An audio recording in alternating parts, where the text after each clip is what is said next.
बिरादरी की हड़ताल जैसे जैसे तूल पकड़ती जा रही है, वैसे वैसे इससे जुड़े नए नए मसाइल भी सामने आ रहे हैं। इस हड़ताल ने न सिर्फ कुरैश बिरादरी के कारोबार को मुंजमद करके रख दिया है, बल्कि मवेशी फरोख्त करने वाले किसानों समेत इस कारोबार से वाबस्ता कई दिगर शोबे भी बुरी तरह मुतासिर हो चुके हैं। बावजूद इसके मसले संगीन होता जा रहा है। हुकूमत की जानिब से ताहाल कोई इत्मीनान बख्श इक़दामात या सरकारी अहकामात जारी नहीं किए गए, जिसके बाइस बिरादरी में बेचैनी बढ़ती जा रही है। इस पस मंजर में कुरैश बिरादरी के जिम्मेदारान ने हुकूमत तक अपने मसाइल की आवाज़ पहुँचाने के लिए एहतजाजी मुजाहरे के इनेकाद का फैसला किया है।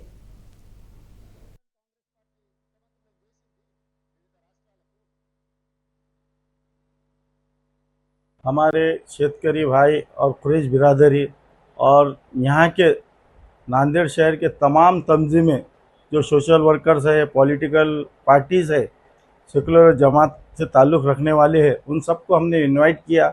और इसके साथ ही हमारे उलमा इकराम को भी हमने इनवाइट किया। 8 अगस्त बरोज़ जुम्मा कलेक्टर ऑफिस के सामने ये धरना रखा गया है, जिसमें सभी मुसलमानों से और काश्तकारों से और दलित भाइयों से मैं अपील करता हूँ, ये धरने को कामयाब करे और ज़्यादा से ज़्यादा शिरकत करे।